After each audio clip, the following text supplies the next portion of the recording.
Bonjour, Madame Cholette. Bonjour.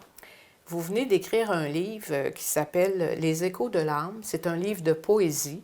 Dites-moi d'abord, à quoi ça réfère ce titre-là?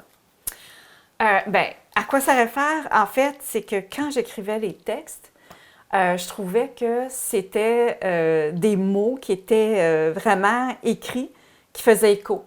Parce que c'est vraiment des textes en pleine conscience. C'est des textes que j'ai écrits. Tous les textes, c'est des textes dans les moments de pleine conscience. Puis, ça faisait écho déjà à moi quand je le voyais par écrit. Puis, je me disais, bien, il va faire écho aussi auprès des gens quand ils vont le lire. Puis, c'est d'ailleurs des commentaires que je reçois, là. Fait que oui, c'est ça. C'est un peu l'écho. Ça vient de ça un peu. Oui. D'où vient cet intérêt pour la poésie? Ça date. En fait, jeune ado, là, j'écrivais. Puis, malheureusement, ben, avec le temps, les obligations, ça a pris le bord. Puis, à quelques reprises, je me suis réessayée d'écrire. Je me suis remis à écrire, puis je me disais, ouais, j'ai pas de sujet. J'ai pas sur quoi je peux écrire? Fait que je tournais en rond, je l'arrêtais, puis je me disais, à un moment donné, ça va me venir quand que ce sera le temps. Puis voilà, fait que la poésie, ben c'est ce qui sort le plus naturellement pour moi. Quand j'écris, ça sort en rime, puis ça résonne comme ça. Pourquoi vous avez décidé d'écrire un livre de poésie? Parce que justement, pour moi, la poésie, tu sais, c'est un voyage vers moi, un voyage vers soi. OK, je vais à la rencontre de moi. Puis, c'est une façon particulière d'amener les mots, de tourner. Puis, ils viennent naturellement. Ces tournures de phrases qu'on me dit, hein, ça te caractérise, c'est vraiment unique dans ta façon d'écrire. Fait que pour moi, c'est un peu ça. Ça ne peut pas être autre chose. Pour le premier, ça ne peut pas être autre chose. Combien de poèmes on retrouve dans votre livre? Dans mon livre, dans celui-ci, il y en a une quarantaine. Oui, c'est ça, Ouais. une quarantaine, oui. Puis ça porte sur quoi? En fait, il y a 4 thématiques qui sont assez universelles. En fait, une des thématiques, c'est vraiment des états d'âme. Tout le monde vit des états d'âme, donc, que ce soit de la tristesse, que ce soit toutes sortes d'émotions positives, envahissantes, comment nos pensées nous jouent des tours, parce que ce ne sont que des pensées. Bref, la première section, c'est un peu ça, c'est différents états d'âme. Puis, le premier texte qui ouvre cette section-là, c'est ce qu'il dit, c'est vraiment le rythme d'un état d'âme. On le vit à travers le texte, l'état d'âme. Ensuite, j'aborde mon amour pour la nature. Comment je suis liée à la nature. Puis ça aussi, c'est universel. On entend souvent les gens dire, moi, quand je veux vraiment aller mieux, je m'en vais dans la nature. Fait que moi, je vis en harmonie avec la nature. Puis, fait que comment la nature me touche. Fait que ça, c'est la deuxième section. Ensuite, un autre thème universel, c'est le passage du temps. Fait que pour moi, le passage du temps, c'est un peu la seule constance, c'est l'inconstance.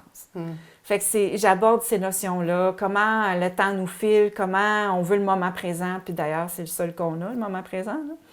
Fait que c'est ce que j'aborde. Et puis, à la fin, j'apprivoise ma finitude. Fait que le premier texte, c'est m'ouvrir à mourir dans le deuxième.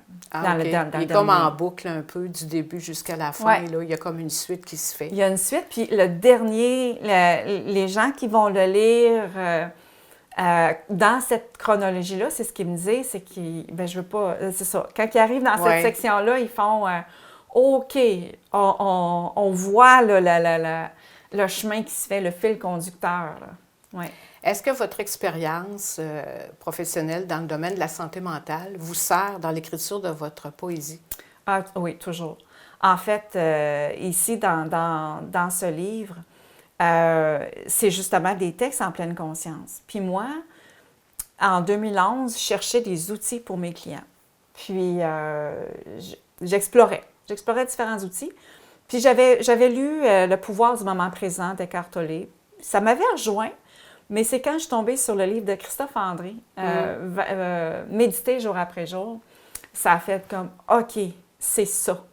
Parce que c'est pas méditer comme on l'entend, c'est vraiment dans le mouvement, dans le quotidien, comment je capte mes pensées, comment je capte mes émotions, mes réactions, puis comment ça me permet de m'ajuster. Puis lui, Christophe André, c'est un psychiatre en France qui a initié la pleine conscience en soins rechute de prévention, la dépression, l'anxiété, tout ça. Oui. Fait que c'est venu comme ça.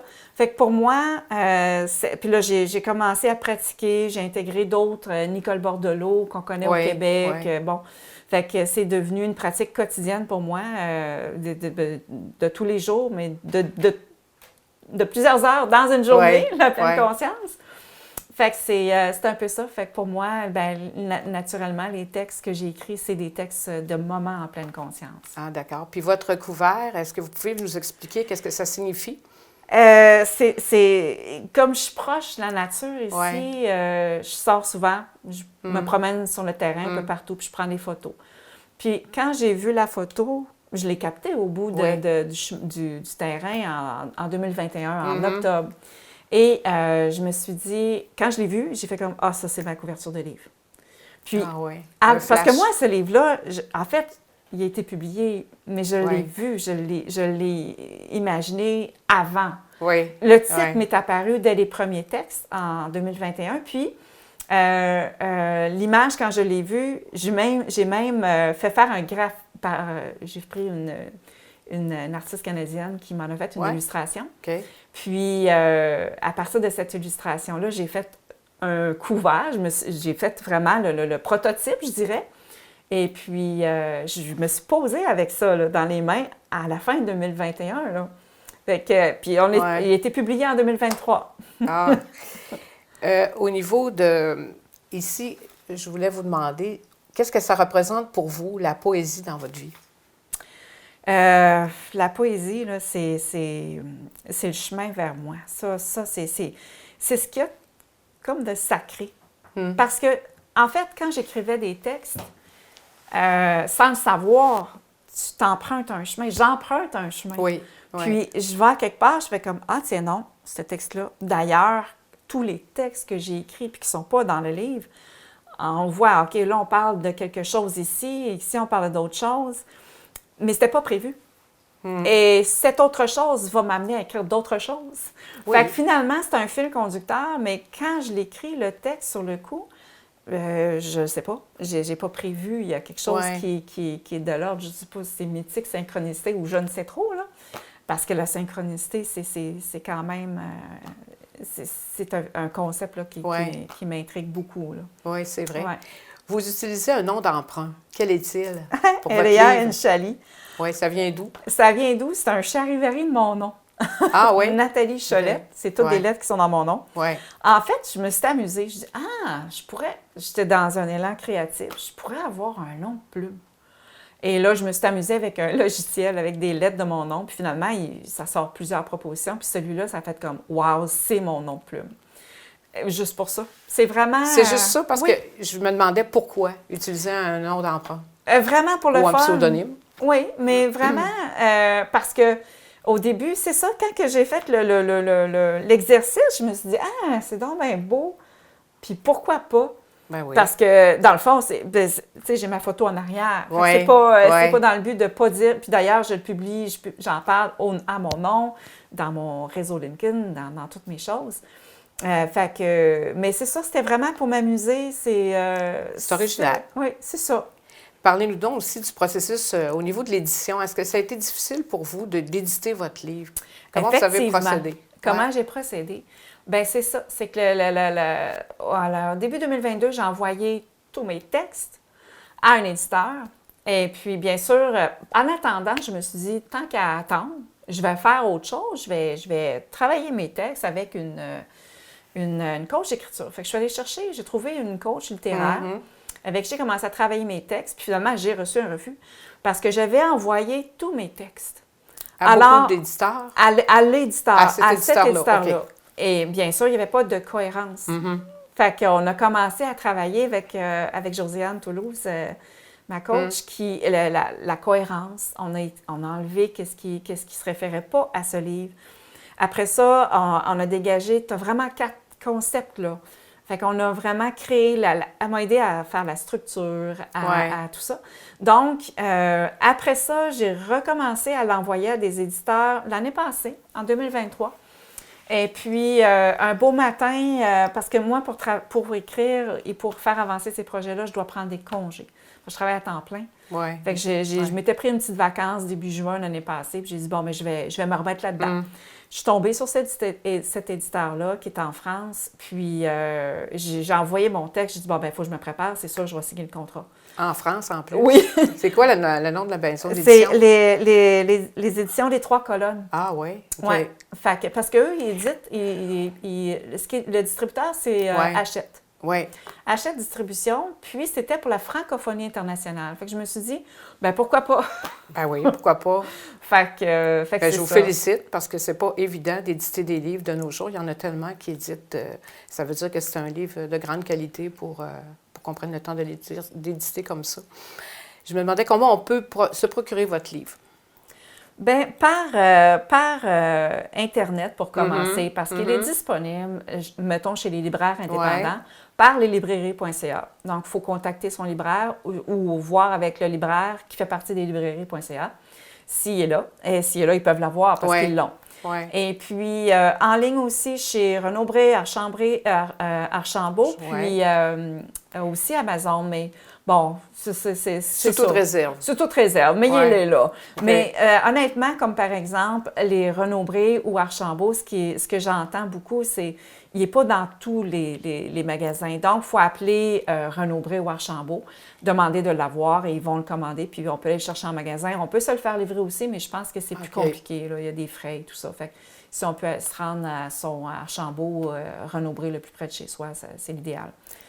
Est-ce que vous avez d'autres projets en cours de route?